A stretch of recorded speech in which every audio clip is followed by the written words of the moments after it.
तो सीधी शिक्षा हम लोग देख रहे हैं क्लास 12th मैथमेटिक्स का 15 चैप्टर वर्धमान में ह्रासमान के बारे में। प्रीवियस वीडियो लेक्चर हम लोग क्वेश्चन नंबर फर्स्ट तक देखे थे, अब उसके आगे के क्वेश्चन नंबर 2 से हम लोग देखते हैं। ठीक है, तो जिस तरीके से आप लोग नंबर सिस्टम के बारे में जाने कि नंबर सिस्टम किस बेसिस पे होता है, किस किस क्वेश्चन के अकॉर्डिंग होता है, उसके आगे का कंटेंट को हम लोग देखते हैं क्वेश्चन नंबर 2 के बेसिस पे। ठीक है, क्वेश्चन नंबर 2 के बेस पे हम लोग इस चीज़ को देख लेते हैं भाई कि हमारे पास कौन कौन से कंटेंट आएगा, किसके बेसिस पे आएगा, ये सारी चीज़ को भी हम लोग यहाँ से क्या कर लेते हैं, देखते चले जाते हैं। ठीक है, तो सीधा कीजिए कि आर पर एफ एक्स इक्वल टू दिया गया है 3x प्लस 12 पे दिया गया है हमारे पास। ठीक है, ये दिया गया है आप लोगों के पास, हमारे पास 3x प्लस 12 के बेस पे दिया गया निरंतर ह्रासमान है, ह्रासमान के बेस पे हमारे पास ये चीज़ दिए गए। तो बेसिकली आप लोग ये चीज़ तो जानते ही हैं कि एन के बेस पे जो आप लोग बताया था 1 2 3 4 5 6 W इक्वल टू 0 2 3 4 5 6 के बेस पे ये सारी चीज़ बताया था। नेचुरल नंबर काउंटेबल वाला जो काउंटिंग के बेस पे होता है आप लोगों का नेचुरल नंबर होता है 1 2 3 4 5 6 और W इक्वल टू कितना होता है 0 1 2 3 4 5 6 के बेस होता है। तो N equal to 1 2 3 4 5 6, W equal to 0 1 2 3 4 5 6 के बेस होता है। तो N के बेस पे देखते हैं तो 1 2 3 4 5 6 के बेस पे आता है और W के बेस पे देखते हैं तो 0 1 2 3 4 5 6 के बेस पे आता है। ठीक है, तो n equal to 1 2 3 4 5 6, W equal to 0 1 2 3 4 5 6 के बेस पे आ जाएगा। क्लियर, तो n के बेस पे हम लोग इस चीज़ को देख लेते हैं भाई 1 2 3 4 5 6 के बेस पे, W इक्वल टू 0 1 2 3 4 5 6 के बेस पे हम लोग इस चीज़ को देख लेते हैं हमारे पास कौन कौन से कंटेंट के बेसिस पे आते जाएंगे।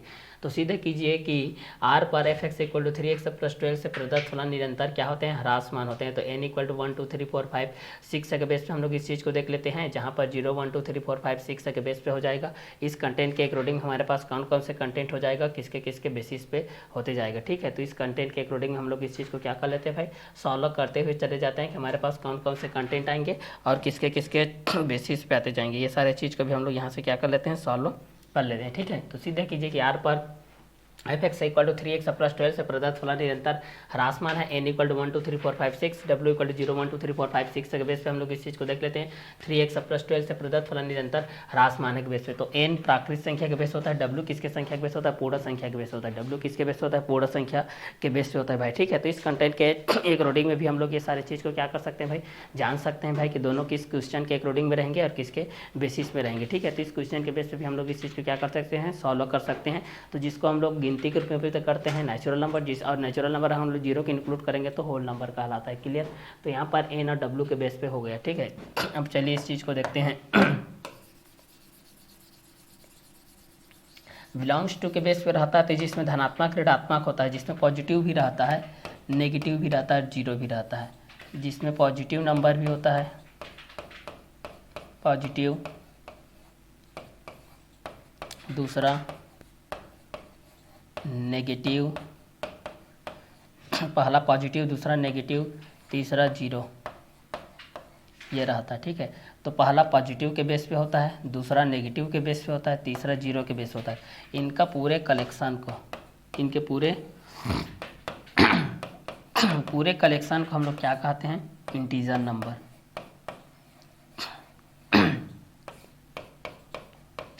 इसको हम लोग इंटीजर नंबर्स कहते हैं। ये सारी चीज़ को हम लोग क्या कहते हैं, इंटीजर नंबर कहते हैं। तो एक पॉजिटिव के बेस होता है, एक नेगेटिव के बेस होता है, ये सारे कलेक्शन को हम लोग क्या कहते हैं, इंटीजर नंबर के बेस होता है। ठीक है, तो एक पॉजिटिव के बेस होता है, एक नेगेटिव के बेस होता है, इसको हम लोग, इस कलेक्शन को हम लोग इंटीजर नंबर के बेस से कहते हैं। ठीक है, तो पॉजिटिव के बेस पे देख लेते हैं, एक को नेगेटिव के बेस पे देख लेते हैं, एक को हम लोग जीरो के बेस पे देख लेते हैं। ठीक है, तो पॉजिटिव के बेस पे, एक को नेगेटिव के बेस पे, एक को जीरो के बेस पे देख लेते हैं। ठीक है, तो पॉजिटिव, नेगेटिव, जीरो तीनों का कलेक्शन हमारे पास क्या कहलाता है, इंटीजर नंबर कहलाता है। तीनों का कलेक्शन आप लोग क्या कहलाता है, इंटीजर नंबर के बेस पे कहलाता है। ठीक है, तो सीधे कीजिए कि आर पर f x equal to 3x plus 12 से प्रदत्त फलन निरंतर क्या होता है, ह्रासमान होता है। तो इस चीज़ को हम लोग करना है। ठीक है, तो इंटीजर नंबर के बेस पे हम लोग इस चीज़ को देखते हैं भाई, तो हमारे पास क्या क्या कंटेंट होगा, किसके बेसिस पे होगा, ये सारे चीज़ को भी हम लोग यहाँ से क्या कर सकते हैं, जान सकते हैं भाई। तो पॉजिटिव के बेस पे देखते हैं, एक को नेगेटिव के बेस पे देखते हैं, एक को जीरो के बेस पे देखते हैं। तो हमारे पास कौन कौन से कंटेंट के अकॉर्डिंग में आएंगे, एक कलेक्शन के बेस पे हम लोग इस चीज़ को देखते हैं, इंटीजर नंबर के बेस पे। अब हम लोग इसको किसके बेस पे देखते हैं, इंटीजर नंबर के बेस पे देखते हैं भाई। ठीक है,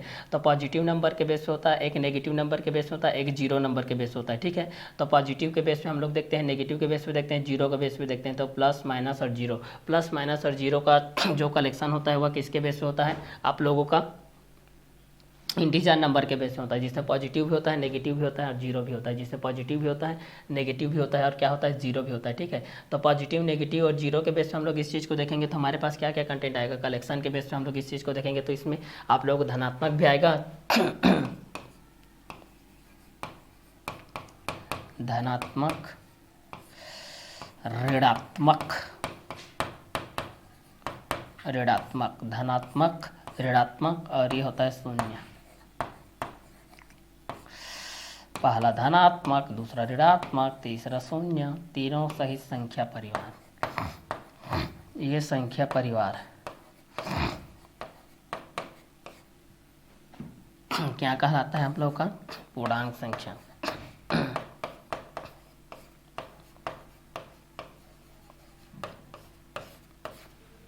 ये पूर्णांक संख्या कहलाता है भाई। ठीक है, इस चीज़ को हम लोग किसके बेस पे देखते हैं, पूर्णांक संख्या के बेस पे देखते हैं। ठीक है, तो पूर्णांक संख्या के बेस पे हम लोग इस चीज़ को जान सकते हैं भाई कि ये किस किस कंटेंट के अकॉर्डिंग में रहेगा और किसके बेसिस पे भी रहेगा। ठीक है, तो चलिए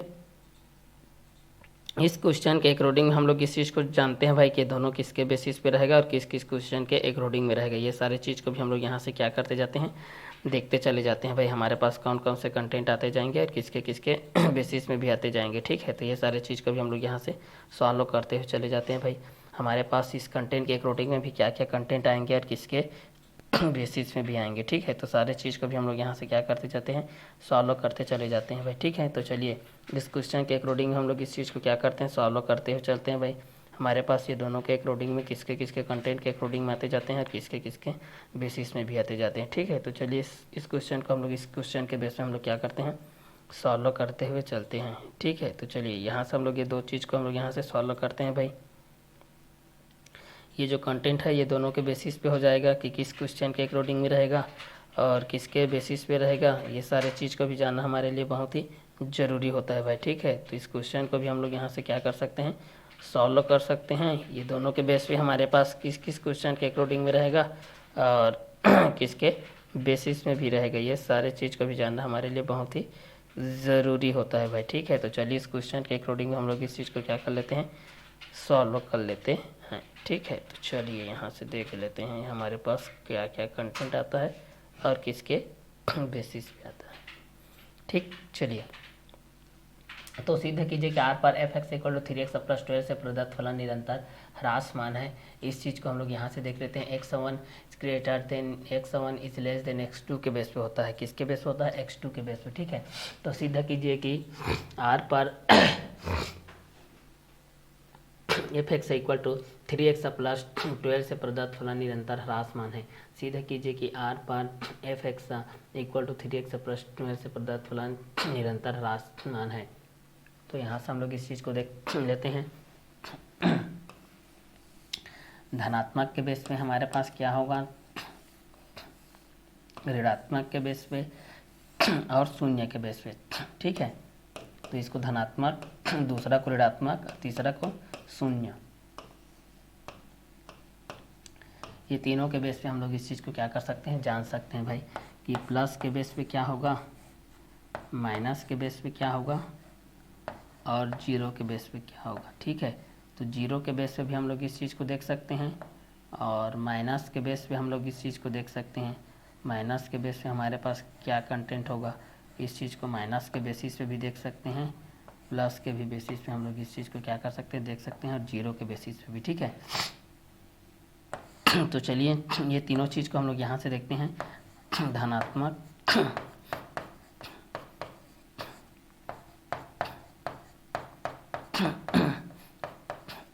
ऋणात्मक,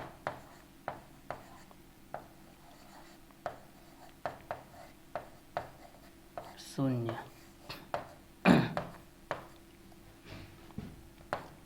पॉजिटिव, नेगेटिव, ज़ीरो, ये संख्या परिवार।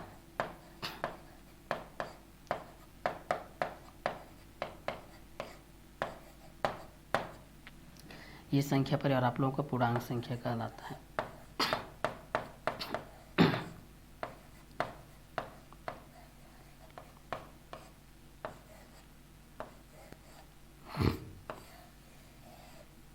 ये आप लोगों को क्या कहलाता है, आप लोगों का पूर्णांक संख्या कहलाता है, ठीक है।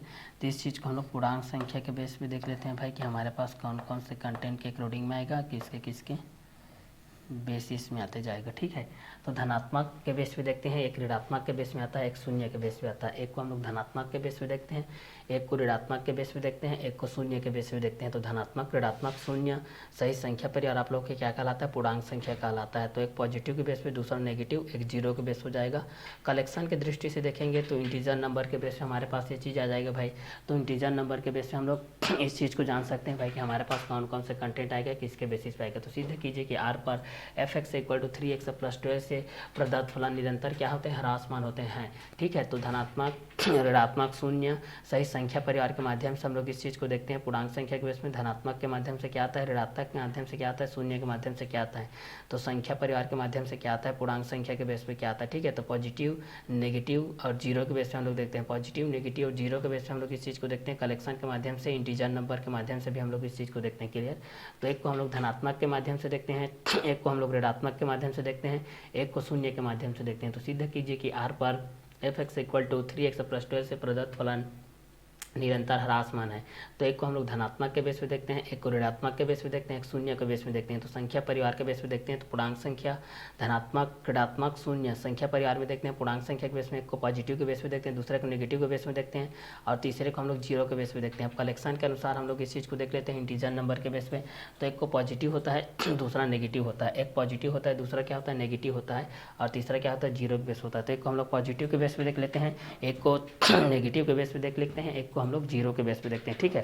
तो पॉजिटिव के बेस पे हम लोग इस चीज़ को देख लेते हैं, नेगेटिव के बेस पे देख लेते हैं और जीरो के बेस पे देख लेते हैं भाई, ठीक है, कि हमारे पास कौन कौन से कंटेंट आते हैं और किसके अकॉर्डिंग में आते हैं, ठीक है। तो पॉजिटिव, नेगेटिव और जीरो के बेस पे हम लोग ये सारे चीज़ को देखते चले जाते हैं भाई, ठीक है। तो पॉजिटिव के बेस पे क्या आएगा, नेगेटिव के बेस पे क्या आएगा, जीरोस के बेस पे क्या आएगा, ये सारे चीज़ को हम लोग यहाँ से देखते चले जाते हैं पॉजिटिव, नेगेटिव और जीरो के बेस पे। तो धनात्मक संख्या, ऋणात्मक संख्या और शून्य संख्या परिवार क्या कहलाता है आप लोगों का, पूर्णांक संख्या कहलाता है। क्या कहलाएगा, पूर्णांक संख्या कहलाएगा। तो एक को हम लोग यहाँ से देखते हैं नेचुरल, एक को हम लोग यहाँ से देखते हैं इंटीजर, एक को देखते हैं हम लोग होल, एक को देखते हैं रेशनल और एक को देखते हैं इरेशनल। देखिए नेचुरल, होल, इंटीजर और ये होता है रेशनल, ठीक है। इस कंटेंट के अकॉर्डिंग में देखते हैं। ये भी होता है इरेशनल के बेस पे होता है, ये किसके बेस पे होता है, इरेशनल के बेस पे होता है। तो इस कंटेंट के अकॉर्डिंग में भी हम लोग इस चीज़ को जान सकते हैं भाई, इरेशनल के बेस पे क्या क्या कंटेंट के अकॉर्डिंग में होगा, इस चीज़ को भी हम लोग यहाँ से क्या कर सकते हैं, इस चीज़ को जान सकते हैं भाई, ठीक है। तो इरेशनल के बेस पे हम लोग इस चीज़ को देख लेते हैं भाई, हमारे पास कौन कौन से कंटेंट होगा, इस चीज़ को भी हम लोग यहाँ से क्या कर सकते हैं, जान सकते हैं। तो नंबर सिस्टम के अंतर्गत में हमारे पास जो कंटेंट होते हैं भाई, किसके बेस पे, नंबर सिस्टम के अनुसार, नंबर सिस्टम के बेस पे हमारे पास जो कंटेंट होते हैं, ये सारे कंटेंट के अकॉर्डिंग में अगर हम लोग इस चीज़ को देखेंगे तो हमारे पास ये जो कंटेंट आएगा ये दोनों किसके बेसिस पे आएगा, ये सारे चीज़ को भी हम लोग यहाँ से क्या कर लेते हैं भाई, देख लेते हैं कि दोनों किस किस क्वेश्चन के अकॉर्डिंग में रहेंगे और किसके किसके बेसिस पे रहेंगे। तो नंबर सिस्टम के अंतर्गत जब हम लोग इस चीज़ को देखते हैं संख्या पद्धति के बेस पे, किसके पद्धति के बेस पे, संख्या पद्धति के बेस पे, संख्या पद्धति के बेस पे, तो हम लोग इस चीज़ को देख लेते हैं भाई, प्राकृत, दूसरा होता है पूर्ण, तीसरा होता है पूर्णांक, चौथा होता है परिमेय, ठीक है। तो प्राकृत संख्या, पूर्ण संख्या, पूर्णांक संख्या, परिमेय संख्या, पांचवा होता है अपरिमेय संख्या, अपरिमेय संख्या, ठीक है। तो प्राकृत संख्या ये आप लोगों के नेचुरल नंबर के बेस पे होगा, ये आप लोग नेचुरल नंबर, पूर्ण संख्या होल, पूर्णांक संख्या इंटीजर, इंटीजर्स, परिमेय संख्या रेशनल, रेशनल नंबर, ठीक है। अपरिमेय संख्या इरेशनल नंबर।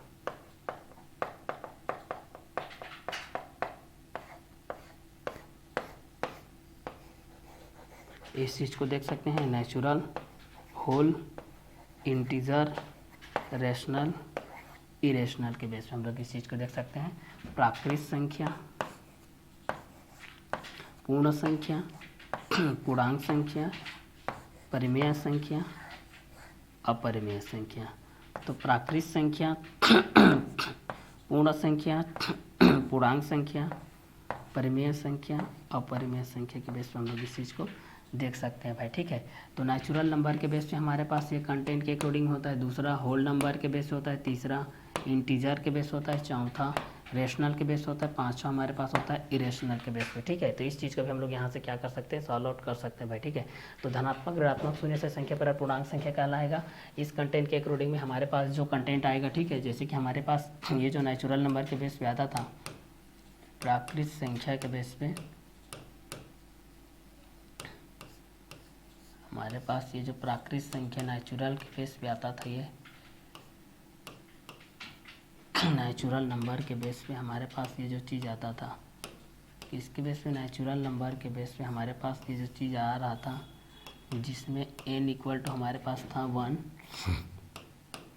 2 3 4 5 6 7।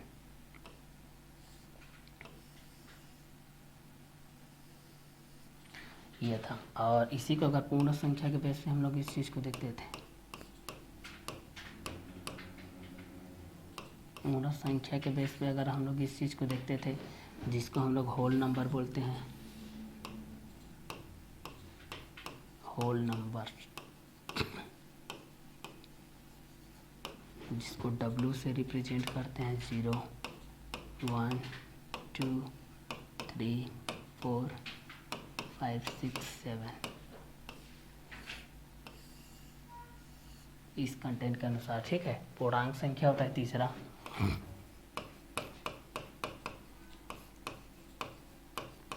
पूर्णांक संख्या, जिसको इंटीजर बोलते हैं, इंटीजर्स नंबर।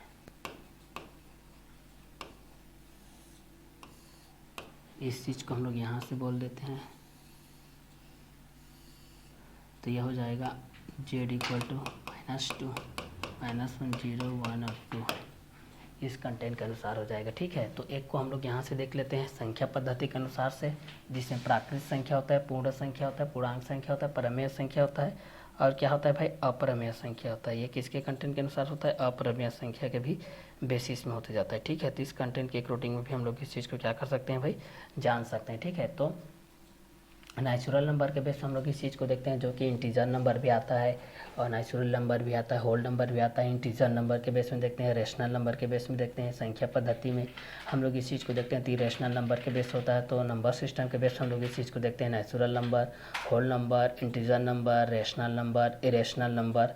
तो प्राकृत संख्या, पूर्ण संख्या, पूर्णांक संख्या, परिमेय संख्या, अपरिमेय संख्या के बेस में हमारे पास ये जो कंटेंट होता है, ये सारे कंटेंट के अकॉर्डिंग में हमारे पास आते जाते हैं, ठीक है। तो नंबर सिस्टम के बेस से भी हम लोग इस चीज़ को क्या कर सकते हैं, सॉल्व आउट कर सकते हैं। तो नेचुरल नंबर के बेस हो सकता है, दूसरा होल नंबर के बेस हो सकता है, तीसरा इंटीजर नंबर, चौथा रेशनल नंबर, पांचवा इरेशनल नंबर के बेस हो सकता है। तो प्राकृत संख्या, पूर्ण संख्या, पूर्णांक संख्या, परिमेय संख्या, अपरिमेय संख्या। तो पहला प्राकृत संख्या, दूसरा पूर्ण संख्या, तीसरा पूर्णांक संख्या, चौथा परिमेय संख्या, पांचवा अपरिमेय संख्या के बेस हो जाएगा, ठीक है। तो धनात्मक ऋणात्मक शून्य से संख्या पर और आप लोगों का पूर्णांक संख्या कहलाएगा। क्या कहलाएगा भाई, पूर्णांक संख्या कहलाएगा। तो इस कंडीशन से भी हम लोग इस चीज़ को क्या कर सकते हैं, जान सकते हैं कि सिद्ध कीजिए कि r पर f(x) इक्वल टू 3x + 12 से प्रदत्त फलन निरंतर ह्रासमान है। सिद्ध कीजिए कि r पर f(x) इक्वल टू 3x + 12 से प्रदत्त फलन निरंतर ह्रासमान है। सिद्ध कीजिए कि r पर f(x) इक्वल टू 3x + 12 से प्रदत्त फलन निरंतर ह्रासमान है। तो प्राकृत संख्या, natural number n equal to 1 2 3 4 5 6 7, पूर्ण संख्या, होल नंबर w 0 1 2 3 4 5 6 7, पूर्णांक संख्या, integer number z equal to -2 -1 0 1 2, और जिसमें प्लस हो, माइनस हो और जीरो, धनात्मक संख्या, पॉजिटिव नंबर, ऋणात्मक संख्या, नेगेटिव नंबर, शून्य संख्या, जीरो नंबर, इनका पूरे का कलेक्शन क्या कहलाता है, पूर्णांक संख्या कहलाता है। तो पॉजिटिव के बेस पे होता है, एक नेगेटिव एक जीरो के बेस पे होता है, ठीक है। और प्रमेय संख्या किसको बोलते हैं, जिसको हम लोग बट्टे के फेस कट के रूप में लिख सकते हैं भाई, जिसको हम लोग बट्टे के फेस कट के रूप में लिख सकते हैं उसको हम लोग क्या कहते हैं, पूर्णांक संख्या कहते हैं। जिसको हम लोग बट्टे के फेस कट के रूप में लिख सकते हैं भाई, उस चीज़ को हम लोग क्या कहते हैं, पूर्णांक संख्या कहते हैं। तो ये आप लोगों का पूर्णांक संख्या के बेस हो जाएगा। किसके बेस हो जाएगी आप लोगों का, पूर्णांक संख्या के बेस हो जाएगा भाई, जिसमें पॉजिटिव भी नंबर रहेगा, नेगेटिव भी रहेगा और जीरो के बेस भी रहेगा, ठीक है। क्योंकि यहाँ पर इस चीज़ को अगर हम लोग संख्या रेखा के बेस पे देखते हैं तो जिसके मूल बिंदु के बेस पे जीरो रहता है, जिसका दाहिना साइड राइट साइड में आप लोगों का पॉजिटिव नंबर रहता है, लेफ्ट साइड में नेगेटिव नंबर रहता है, ठीक है। तो पॉजिटिविटी के बेस पे हम लोग राइट साइड में चलते हैं, नेगेटिविटी के बेस पे लेफ्ट साइड में हम लोग चलते हैं, बीच में आप लोगों का जीरो के बेसिस पे होता है, ठीक है। तो चलिए आगे इस चीज़ को हम लोग यहाँ से देखते हैं, ठीक है। तो ये आप लोगों को हो जाएगा। अब इस चीज़ को आगे हम लोग बढ़ाते हुए देखते हैं भाई, इस कंटेंट के अकॉर्डिंग हमारे पास क्या आ गया है। तो सिद्ध कीजिए कि आर पर एफ एक्स के बेस पे हमारे पास ये जो चीज़ दिया गया है 3x + 12 से प्रदत्त फलन निरंतर ह्रासमान है। तो अगर इस चीज़ को हम लोग यहाँ से सॉल्व करते हुए चलते हैं भाई, अगर इस चीज़ को हम लोग यहाँ से सॉल्व करते हुए चलते हैं तो इस कंटेंट के अकॉर्डिंग में आपके पास जो चीज़ आएगा वो क्वेश्चन के अकॉर्डिंग में आएगा कि दिया है हमारे पास, यहाँ पर हमारे पास क्या दिया है, दिया है कि हमारे पास एफ एक्स इक्वल टू हमारे पास 3x + 12 के बेस पे दिया है। चूँकि ह्रास मान के लिए हम लोग इस चीज़ को जानते हैं कि x1 is less than x2 और यहाँ पर होता है -x1 इज ग्रेटर देन होता है x2 -x2। तो यहाँ से हम लोग इस चीज़ को सॉल्व करेंगे तो क्या हो जाएगा, -3x1 is greater then -3x2 और सेकेंड में इस चीज़ का -3x1 + 12 is greater then -3x2 + 12 हो जाएगा। तो यहाँ से ये कट जाएगा तो यहाँ पर आप लोगों के पास क्या आ जाएगा, x1 और x2 के बेस हो जाएगा, x1 और ये हो जाएगा x2 के बेस हो जाएगा, ये x2 के बेस हो जाएगा, ठीक है। अतः F x equal to 3x + 12 में क्या है, यहाँ फलन ह्रासमान है, फलन ह्रासमान है, निरंतर ह्रासमान है, निरंतर ह्रासमान है, ठीक है। निरंतर क्या है भाई, तो निरंतर यहाँ पर आप लोगों का क्या हो जाएगा, ह्रासमान के बेसिस हो जाएगा।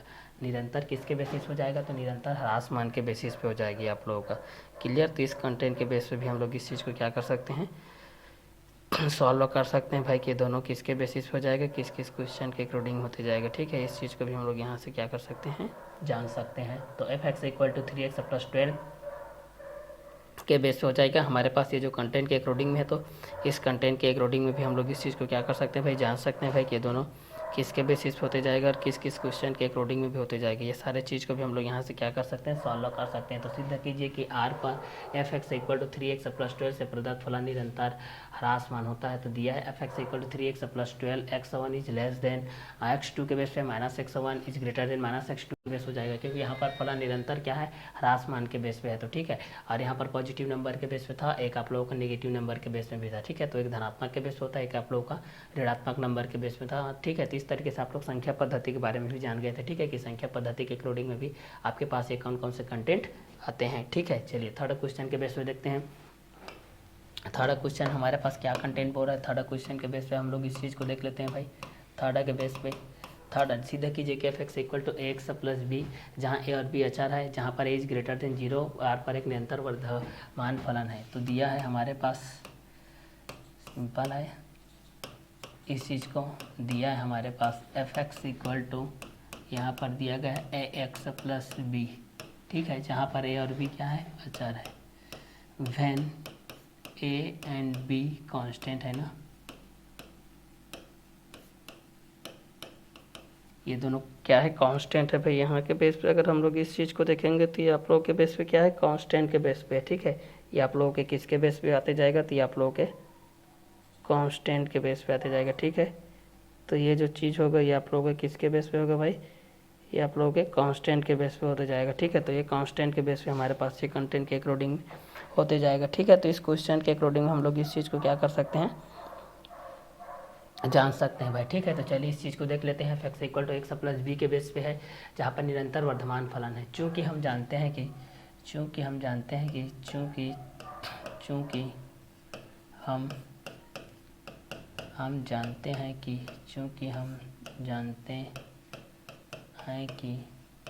चूँकि हम जानते हैं कि x1 is than x two के बेस पे होता है, ठीक है। तो इस चीज़ को हम लोग यहाँ से देखते हैं कि सीधे कीजिए कि एफ एक्स प्लस बी, जहाँ ए और बी अचर है और जहाँ ए ग्रेटर देन जीरो के बेस पे, ठीक है।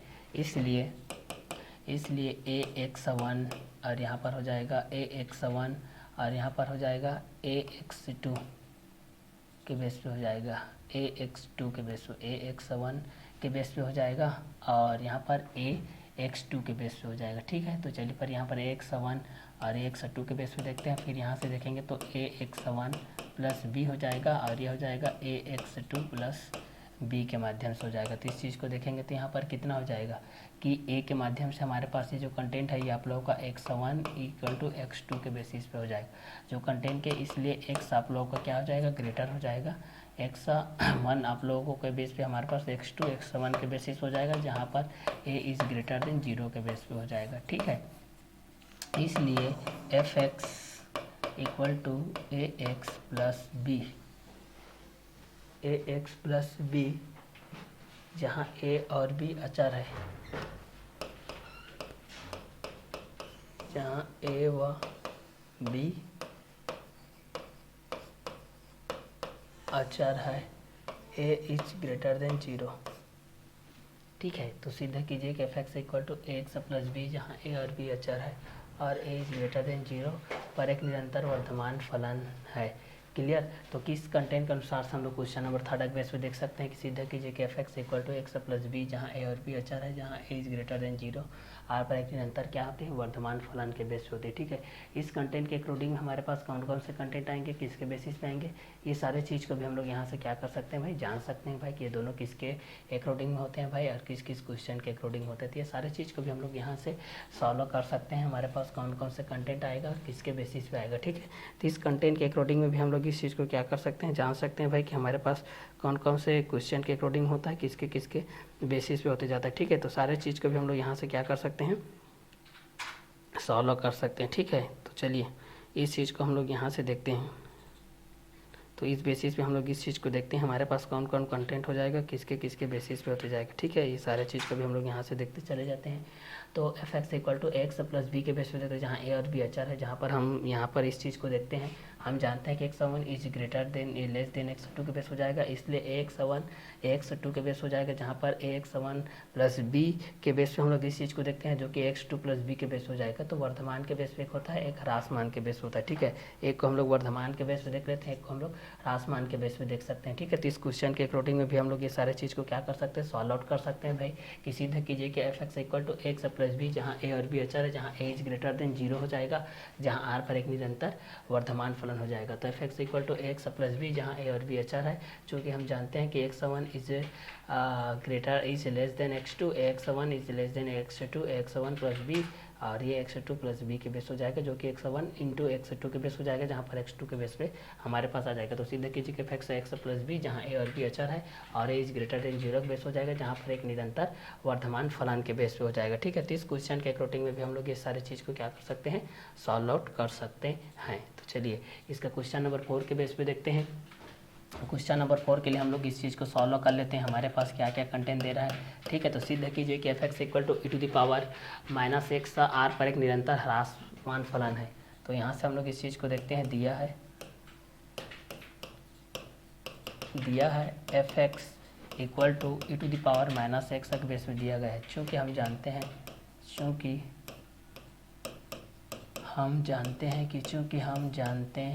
हैं कि x one is less than x two के बेस से हम लोग इस चीज़ को देखते हैं। तो माइनस के बेस पे देखते हैं, minus x one greater than minus x two के बेस पे देखते हैं। तो ये आप लोगों के पास आ जाएगा minus e to the power minus x one और ये हो जाएगा minus e to the power minus x two के बेस हो जाएगा। तो यहाँ पर हो जाएगा minus e to the power के बेस हो जाएगा, जो कि देखेगा तो यहाँ पर आप लोगों का ई के बेस हो जाएगा, तो माइनस ई एक्स के बेस हो जाएगा, ठीक है। तो इस कंटेंट के अकॉर्डिंग में भी हम लोग इस चीज़ को देख सकते हैं भाई, और यहाँ पर ये इस कंटेंट के अकॉर्डिंग में देख सकते हैं। और X one E to the power X one और E to the power x two के बेस पे हम लोग इस चीज़ को देख सकते हैं, जो कि एक्स वन और ये minus e to the power x two के बेसिस हो जाएगा। इसलिए यहाँ पर f x equal to e to the power minus x पर क्या है, निरंतर ह्रासमान है।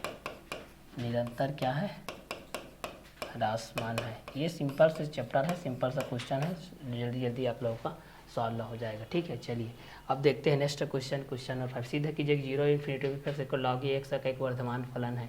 तो इस क्वेश्चन के बेस पे हम लोग इस चीज़ को देख लेते हैं भाई। सीधा कीजिए कि 0 और इन्फिनिटी में x log e to the power x का एक वर्धमान फलन है। चलिए तो इस क्वेश्चन के बेस पे हम लोग इस चीज़ को सॉल्व कर लेते हैं। तो हमारे पास ये किसके बेस पे हो जाएगा, दिया है f x equal to log x. ठीक है, एक वर्धमान फलन है। तो चूँकि हम जानते हैं कि हम जानते हैं कि x1 x2 के बेसिस पे होता है। तो यहाँ पर हो जाएगा log ई x1 log ई x2 के बेस हो जाएगा, देन x1 x2 के बेस हो जाएगा। इसलिए यह 0 और इन्फिनिटी के बेस में क्या है, में एक वर्धमान फलन है, वर्धमान फलन है। डायरेक्टली ऐसे भी यूज़ कर सकते हैं, दूसरे मेथड से भी आप लोग इस सारी चीज़ को भी यूज कर सकते हैं। ठीक है, तो ये था आज का हमारा वीडियो लेक्चर। इतने में आप लोगों का ये एक्सरसाइज कंप्लीट होता है, फर्स्ट एक्सरसाइज कंप्लीट होता है।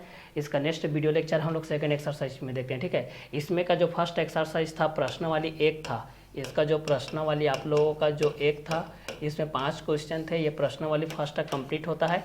इसका आगे के वीडियो लेक्चर में हम लोग मिलेंगे प्रश्न वाली 2 में। ठीक है, 15 चैप्टर का प्रश्न वाली 2 में मिलेंगे। ये प्रश्न वाली फर्स्ट था, एक जैसे सभी को एक टाइप से बनाना है। इसका जो सेकंड प्रश्न वाली है वो अलग कॉन्सेप्ट पर बनेगा, अलग कॉन्सेप्ट के अलग कंटेंट के आधार पर बनेगा। ठीक है, तो नेक्स्ट वीडियो लेक्चर हम लोग मिलते हैं प्रश्न वाली 2 के साथ। तो इस क्लास को हम लोग यही और करते हैं। Okay, bye, have a nice day.